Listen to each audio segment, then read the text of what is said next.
Let's have Mr. Seun join us at this moment. Mr. Seun is the editor-in-chief at the Daily Courier and also a regular on the program who loves to speak to national matters. A very good morning to you, Mr. Seun. Thank you so much for joining us today.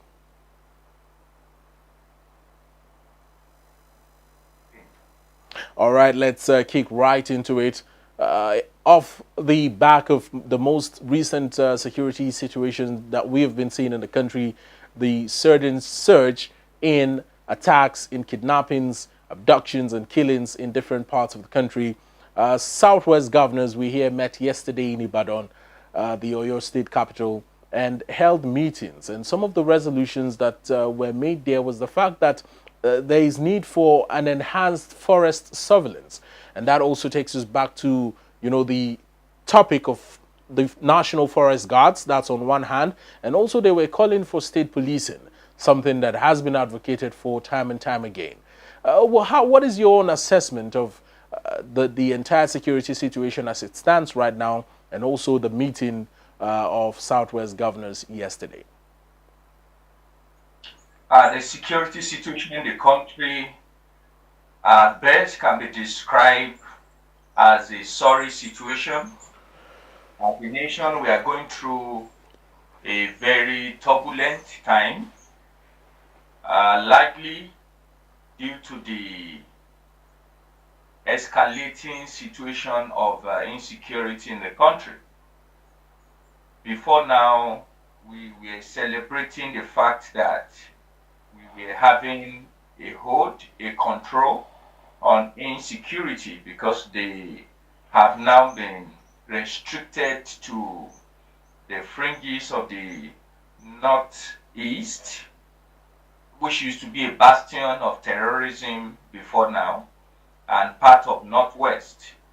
Not forgetting that we usually have issues of insecurity in part of north central, but it was largely curtailed. But unfortunately, it has now escalated to a point where in a single week, we are counting about hundreds of people that were kidnapped, lives that were lost in quick successions. And so we were practically getting to a place where the nation was becoming lawless. People took laws into their hands. We saw the gory picture of what happened in a CAC church in Eruku in Kwara State, and a number of them. But the meeting by the Southwest governors, why virtually everything, their resolution from the meeting, in my opinion, nothing that was said yesterday that was new, but it's just important at a junction as this that we keep on reminding ourselves of solutions that have been proffered elsewhere, that we just, our unique way of doing things, we have been foot dragging in implementing some of these recommendations. I mean, some of the recommendations, like the state policing, for instance, had been in the woods for as long as I could recollect, over 2 decades. People have suggested that somehow,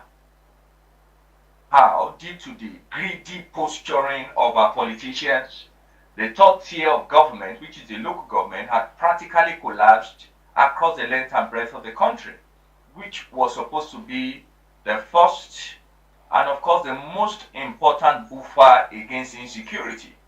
But we practically don't have local government in many states in Nigeria. We don't have the local government system.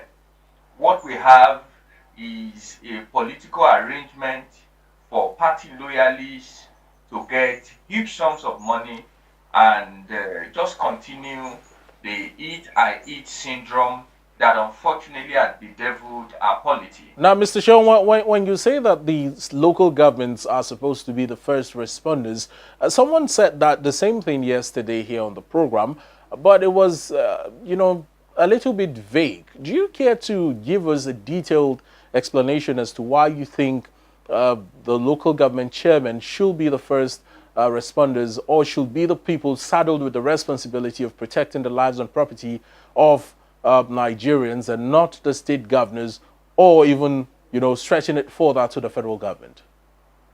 Well, I don't see this as theoretical. Let me paint a picture. Okay. We had a sad tale of what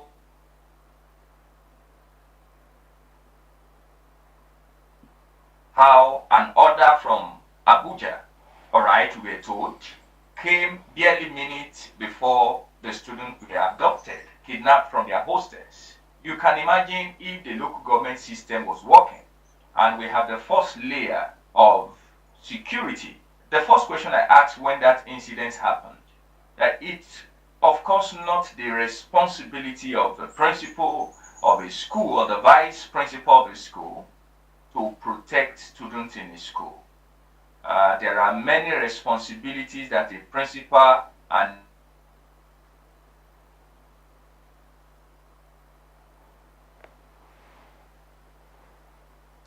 Hello, Mr. Seun? the vice principal of the school has, but Right. certainly it won't be to protect his students from. Please, can you hear me? Yes, I can Can you hear. hear me, please? I can hear you loud and clear, sir. All right, thank you so much, sir. Of course, certainly it's not to protect students from gun-wielding terrorists or abductors, as you might like to describe it. So while I was growing up, the arrangement we had in the schools I went to, for instance, my early years in the late 80s, 88, 89, that I could recollect very well. I went to St. Paul's Anglican Primary School, Seun, in Kebbi State. And it's the local government that are actually in charge of posting security people to those primary schools that are managed by local government in the state. So there is the first line, there is a security person. So the first question I asked, why is it that it was a VP that was shot? Why is it that it was the principal that was injured? It should be a security person that was trained to be able to do a few things in that instance. And what were some of the things that ordinarily a trained security person would have done in that instance? He might have a den gun, all right, which was not sophisticated, of course, to confront people who are carrying AK-47. But there's something else. Of course, we have a whistle. I'm talking about the local government system. While I was growing up, they always have a whistle. And the job of that whistle is to call attention. So when there is an invasion and they are wielding AK-47, what the first line of security person trained will do is to call for help. And so if that were to be done, that means other security apparati around that place would of course be told that there is an insecurity. So when they now hear gunshots, they will now move from just whistling to making calls. If there's a telephone in that area, if there is no telephone, of course there will be a close police post who have been trained again to know how to escalate it to the next point. And so from a police post, you have a police station, you have an area command, you have, so it goes like that. So the security people, the closest military, this thing would have been caught. So even if we are trailing them, we would not be looking for them after a week. Maybe it would have been minutes after, because there is something about the response time in security, all right? When you kidnap a people, and within 10 minutes, the security people are in touch. It means it's very easy to condole and fence off all the places that they can use for their exit. Yeah. And so that means within minutes, within hours, you can have a trail of them and they'll be arrested. People have been asking, how is it possible that those who were arrested in Eruku police station, it was easy to bring them back very quickly? It was easy. Those who were abducted, you mean? Yeah, the locals that were abducted in Kwara. But was it easy to? But then I was just going to ask you that question, Mr. Seun, because a lot of Nigerians have been raising questions. The question that you are asking right now: how was it so easy for security agencies to just go and bring back these people, 38 of them in number? Yet there was no report of maybe a fire exchange between security agencies and the bandits that had abducted these churchgoers. There was no, news about any arrest. No bandit was said to have been killed. There was absolutely nothing. It was just these people have been rescued and that's it. Why is it that way? I think why I won't speak to the news nuances and the details of their of their safe return. I think there is a factor that people are actually not paying attention to. That service was streamed live. So almost immediately that attack was happening, people were aware. The security people who were actually supposed to take charge of the situation immediately, I also learned from the information we were able to gather that they did not just visit that church. After that, they had stopovers in a few places in that community. So it was very easy to know where exactly they took the abducted people to. It was very easy. So to have a trail and recover them back. So that's why I say I will not speak to the other details. Why they were pursuing them? Were their lives lost? Was it a negotiation and they paid some things? But it was easy to know where exactly they were because it was streamed live. But the Kebbi incident, all right, the effort to bring them back happened hours after. And you are talking about a terrain. Last week when we had this conversation here, it was very clear. People ask, how is it possible to abduct 200 people and nobody got it? We have seen video of these guys. They don't use vehicles. Our assumption before was that they will load them in buses. No. Sometimes you can have 500 of them, if not motorcycles. And that's why it's still surprising how it's difficult for our security people to accost these guys. Having 500 folks riding simultaneously, even if it were to be inside town. It would have still raised some level of suspicion. Yes, yes. But if you have 1 hour, 2 hours before you respond to people who are abducted, and the way to ferry them out of their abducted zone is motorcycle, you will have your hands full because a motorcycle within 2 hours, all right, would have traveled several kilometers. So even if you are saying the military guys in Kebbi should stand up and see what they can do, they probably are no longer in Kebbi. Oh. If you wait for days like we have waited now, I won't be surprised if they are in another country already. So that is actually the complexity, and in another way, that simply gives our military strategies, people strategizing at the top level of our military but sadly, we are not seeing them doing it, and that is the fear for someone like me and the average.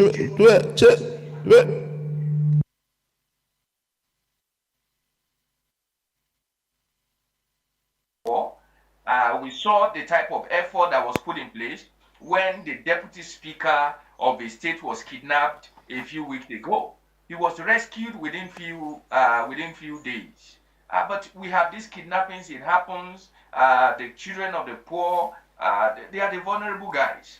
We have even gotten to a place where our politicians and office holders don't even believe in the schools we have in Nigeria. There are young kids school in the school in the US, in the UK, in Australia, in some of these countries because they know things like this can happen, and so they don't want to have their wars around. So in my opinion, it impacts on the way and manner they respond to some of these things. All right, Mr. Seun, he's still staying with the governor's, meeting and this emergency session that was held in the Southwest. We hear that 19 northern governors are also set to meet. This is as we have been seeing a spate of schools being locked down in certain parts of the country. We saw it happening in Niger, even here within the Federal Capital Territory, somewhere in Buari. Some parents had mentioned that they were called to come and pick up their words and their children from school because of all of this happenings that have been going on here and there, the abductions, school abductions, and everything. Do you think that these emergency meetings are rather a little bit too late coming from the state governors? And should this have come a little bit earlier before now? Well, should they have come a little earlier before now? Absolutely. But like we say, better late than never. Yeah. Yeah. But I think I have very harsh words for the governors of the 19 northern states. The whole idea of state policing, if there is any bloc who had been a bit hesitant, is actually these 19 governors. Unfortunately, insecurity is actually worst off in their region. And sometimes there are people who have heard the opinion that perhaps the insecurity in their area somehow is to their advantage. Somehow. And it's actually getting to a point where that, if you want to say conspiracy theory, sounds like the truth. You see this attitude of blame, trying to trade blames. I heard the position of the Kebbi State Governor, for instance. He wants to be latching on the fact that there was intelligence menace to. If there was an intelligence menace to that period, and you send message to the agencies of the federal government, what are the states doing? Until recently, when we started seeing Kwara that has boundary with, for instance, Ekiti State, getting seriously into the murky waters of insecurity, the governor also, even though he's actually the chairman of the Governors Forum, when the idea was mooted of state police, he was also not non-committal. You see that attitude among the 19 state governors. Just a few of them had shown some sane, pragmatic, and serious leadership. Majority of them, the way and manner they carry themselves. Look at Niger State. There are local governments in Niger State, I can tell you authoritatively, that have been under the uncontrolled assault of terrorists and kidnappers and bandits, not for days, not for weeks, but for several months. And when the statement about state policing is made, you don't see them taking any serious approach. The Southwest, thanks to the late Governor Oluwarotimi Akeredolu of Ondo State, he ensured that he pulled together the Southwest governors, and today we have Amotekun. And if anyone will tell you the truth, that's still the safest part when you place the six geopolitical zones side by side. That's the safest part in the country today. The Southwest zone. Yeah, and you can see the reaction. The response was spontaneous. Should the 19 governors just be meeting now, when the real insecurity is not just happening at their backyard, it's happening inside their living room? There were also some sort of calls made for, mercenaries to be brought into this fight against insurgency in the country. Something that President Bola Ahmed Tinubu had vehemently rejected, although the details of this are still a little bit sketchy. But do you think perhaps we should maybe explore this as an option to our current woes security-wise? Sadly, when I hear the idea of mercenaries coming in, it makes me shiver a bit.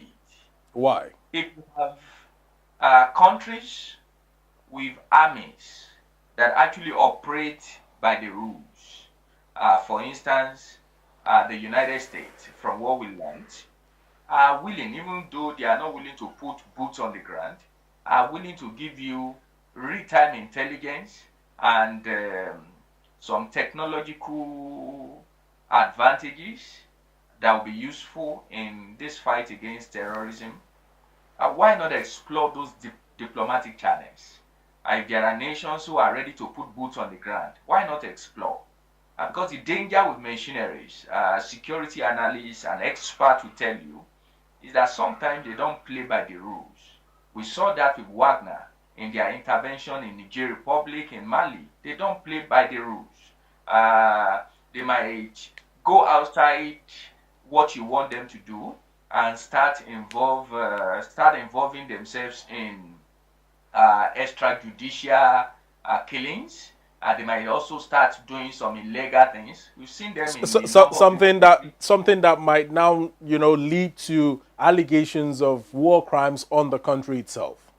Absolutely. Okay. We've seen that Central African Republic, we saw that in Congo DR, in Niger, our neighbors here, we saw what they did. They can find a way and start involving themselves in illegal mining. We saw them, that's how they operate, all right? Yeah. Because they are definitely going to be paid. But beyond that, they also don't operate by your rules because they will tell you they want to get results as quickly as possible. So under that guise, they might also start involving themselves in some shady illegal deeds. So that's why hiring machineries, in my opinion, is a no-no. But we can explore diplomatic openings that will make us actually bring people from trained armies of other countries to support us to win this war timeously and win it in a way and manner that is legal, that we will not have the sort of, what we call extrajudicial killings and other human rights abuses hanging on our neck as a country. That's the right thing to do. What would you say to the school lockdowns that have, certainly surged also? Different schools being shut down in different parts of the country. In Kebbi State, for instance, all the schools in the state have been ordered by the state governor to shut down. Also, what happened to our Safe School initiative? Is it still on? Well, it's a knee-jerk reaction. When I saw that of the federal government, immediately I tried to speak to those involved, and they actually promised that quickly they will issue a rebuttal, that was not a formal statement from the Federal Ministry of Education, because like PDP rightly put it, you are simply telling the terrorists that they have won, and that's not what a sovereign country wants to do. We had, for instance, the COVID-19 impacting negatively on the calendar of our educational system as a country. As I speak to you, before now, when we have a common calendar across the country, a common national academic calendar, we don't have that again. You have some states who some are just a few weeks into a new term. So we have those type of distortions here and there. Now, if you now start shutting down schools and you start having those type of things, you are impacting negatively on the education, of course, which is the future of the country. Yeah. So Kebbi, Bauchi, and a number of the states who had quickly said all schools should shut down, well, I'm not surprised by their reaction. The reaction we should see is things like state policing. We have seen how Southwest, how they've been able to do that successfully. We have even seen a few states in the Southeast. We can point to Anambra, for instance. There was a period where Anambra became also a killing field. But Professor Soludo had been able to come, I think, Ebubiagu or something. Yeah, through the Ebubiagu group. Yeah, and we saw relative peace return to the state. That is what we expect northern governors to borrow a leaf from, not to be shutting down schools. I'm not surprised that this is happening. That is their usual reaction. People who can shut down their schools for several days because of fasting. Is it this one they will not go and shut down school? Because there is also what we call the unintended consequences of policies. Mm. When you shut down schools, that means you even have enough hands to now perpetrate vices in the society because you have more idle people around.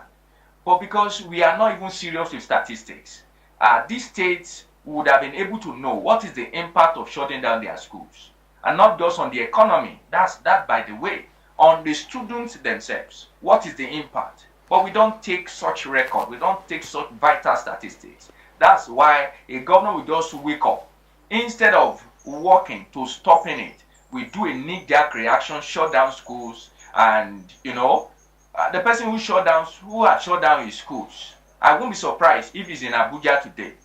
And what will he be here doing? Attending book launches, attending party events, attending sometimes religious programs like Quranic recitation, if it's in the South, church programs and Thanksgivings. Those are the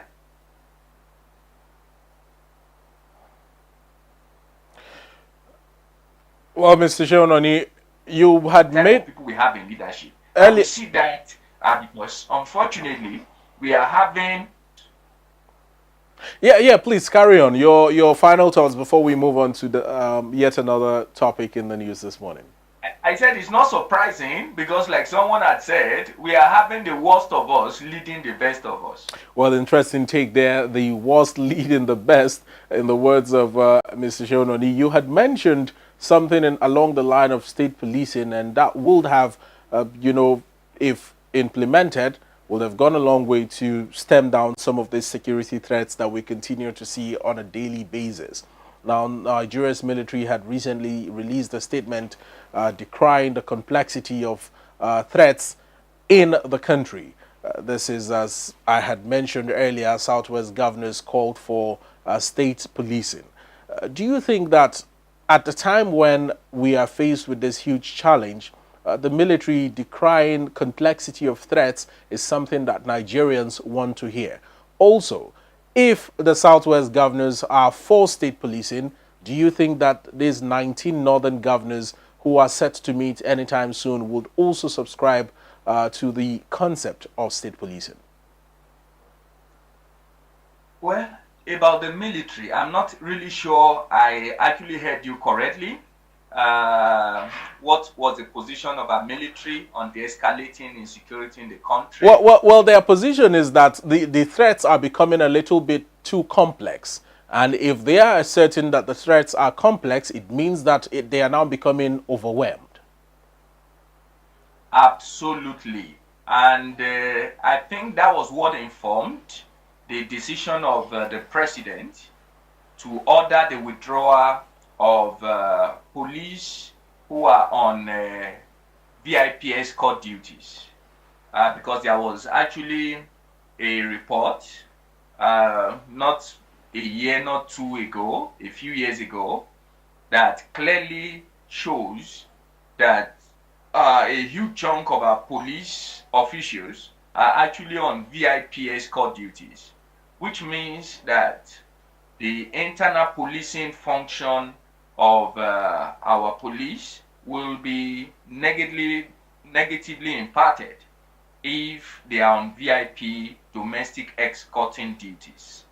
The police should return back, get back to the local governments, have their boots on the ground, get back to the job of information gathering, and we might not have drones and all of those, but I think we should have a police who can preempt things like this and quickly call the army to come and do the job that they are better suited in doing.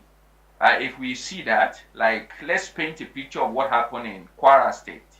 If the police actually had that they were around, and I learned that there was a military base, let's say about 45 minutes from that very community. Yeah. If the police had actually highlighted them, we wouldn't have seen them operate. One of the people who was actually present in that service said they actually operate for almost an hour. So if a military base is 45 minutes away and they operated for 50 minutes, it shows that there is actually a lag in the coordination. And we have seen this in other nations. When terrorists hit the Twin Tower in the US, the first thing that the United States did was to reorganize its security, intelligence, and defense architecture to ensure that they have seamless communication among themselves. And it has been identified again and again that our intelligence, defense, and security architecture seems to be disconnected. We see them when they are appointed, they come and say we'll work together. But we don't want to see this type of talks. We want to see it in practice. We want to see police being able to call the army to a situation. And Why do you think there's this bridge in, the channel of communication, one, and also the lack of synergy between all the security agencies? I think for me, what I've noticed over the year seems to be a philosophy in the training and the doctrine of the various units of whether you're talking about the intelligence unit, the defense unit, and of course the security unit, where you have the police, the civil defense, and the rest of them. You need to see an environment. Let me paint an example. I'm a journalist, I cover politics, cover on election day, and you will see how a soldier carries himself. And I don't just want to use the soldier, those in the army. So I'm talking about the Air Force, the Navy, and the army, the Nigerian Army. Yeah. All right. The way they carry themselves, there is this air of arrogance, and I say that quite emphatically. There is this air of arrogance, and so you now have the police. You have you also have a police on one ground who also carries himself with some air of superiority to the guy in the Nigerian Civil Defense Corps. And so when you now bring those who we call the real paramilitary, the customs, the immigration, the prison service, and the rest of them, when you now put them also on the other side, who are supposed to be doing one single job for the country, securing lives and property. That is the job they all have been hired to do. Forget the fact that customs comes and tells you they have made XYZ amount of money. That is a secondary duty. The first duty of the customs is to ensure security of lives and property. And so, until maybe in their training school, their training curricula, and in my opinion, none of them can do this by themselves. They need outside effort. Maybe people in the academia can better help them. They must rework their philosophy, right? The training, even before they come and they receive that uniform, to know that they are first working for the nation, and that what should be uppermost in their service should be their patriotic bent to the nation. And they can't do that if they feel superior to other people who are also performing. They are supposed to perform a complementary role. So we are not seeing that complementarity in their training. There is supposed to be a complementarity in their training. And so when eventually they are dispatched, they are released, it will also show in the way they carry themselves and they do their jobs. That's what we want to see. So it's not something that can be resolved by executive fiat, like we have been saying. I want all of you to go and work together. It won't happen.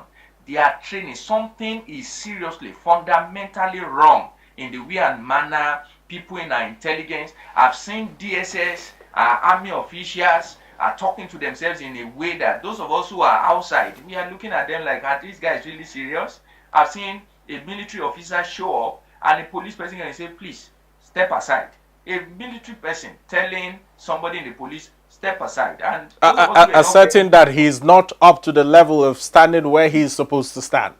Absolutely. That's exactly what we see every day.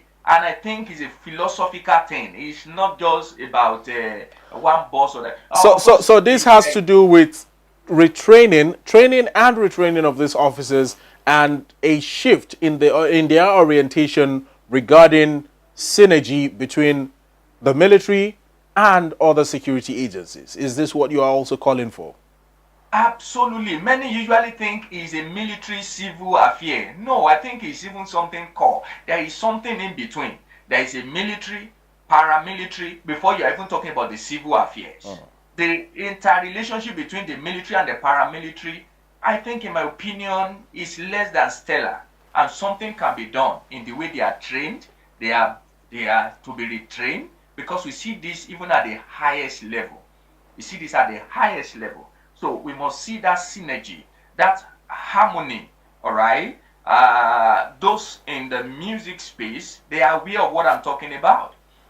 Those of you who you are this various side of music, you that you are singing with maybe a pipe instrument, those playing with a string instrument, those with their voices, it is that harmony that we call music. We are not seeing that harmonious relationship between our military on one side, our paramilitary on the other side. And so it's impacting on how they even share our intelligence. And something needs to be done very fast about that. All right, Mr. Shononi, we have just about a little below 5 minutes to let you go this morning.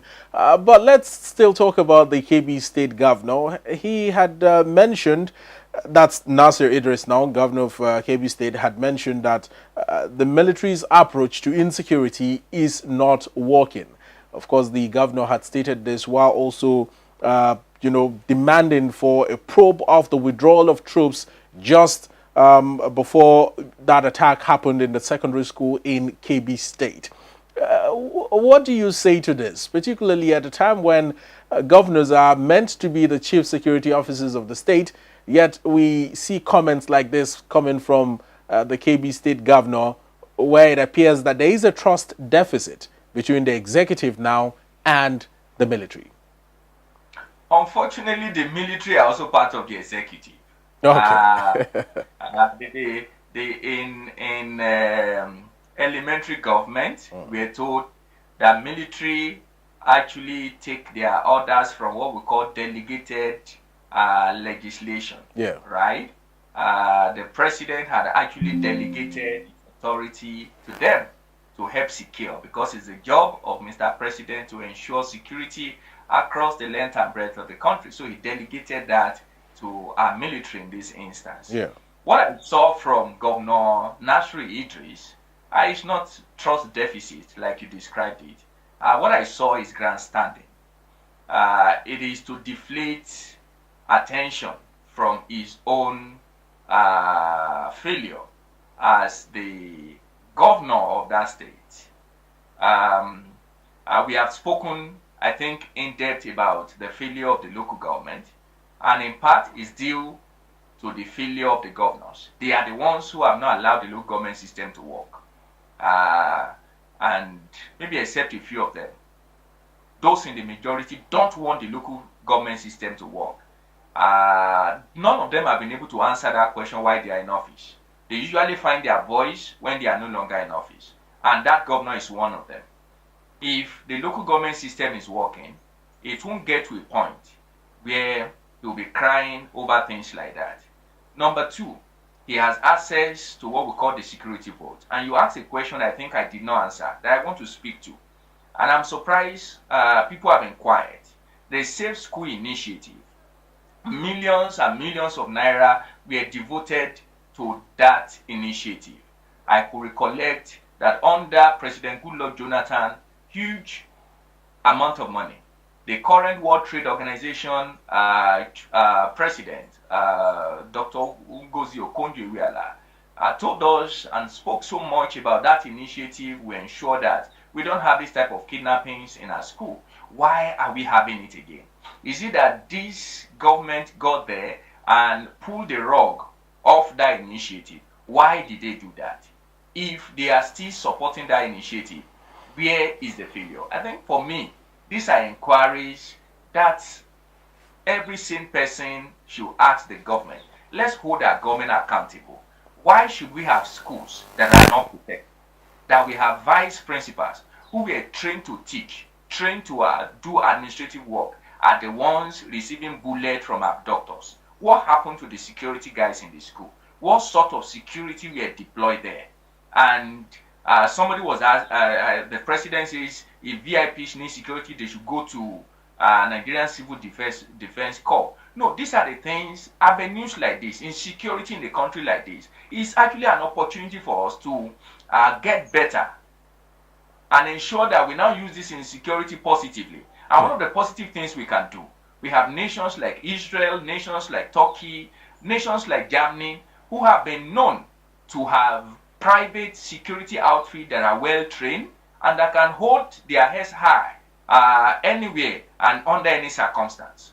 Can we now begin to see how private individuals, well tailored, right? Before now, we used to think nobody can operate in the banking space except big banks. But we saw people like OPay, MoneyPoint, with the right structure. They are doing better than a lot of our banks. Can we have private individuals having that, full government control to be able to bring this type of expert, train our graduates on gun handling, and also offer security services? We can now offer so that our civil defense, our police don't do this job. They face the real job. They should be the ones securing this type of schools, not one man that is giving touch to be securing a school at night. That's what we see across the country, and it's sad. All right, Mr. Seun, thank you so much. This has been a very engaging discussion with you. Always a pleasure to hear you speak on national matters. Thank you so much. Thank you for having me again, and always a delight to be on Money Express on ADBN. You are doing a great job. Thank you so much. All right. Well, that has been Mr. Seun, the editor-in-chief of the Daily Courier, speaking to us on national security matters and moves being made by state governors in the Southwest and the planned meeting of 19 northern governors in order to curb different peculiar insecurity challenges in different parts of the country.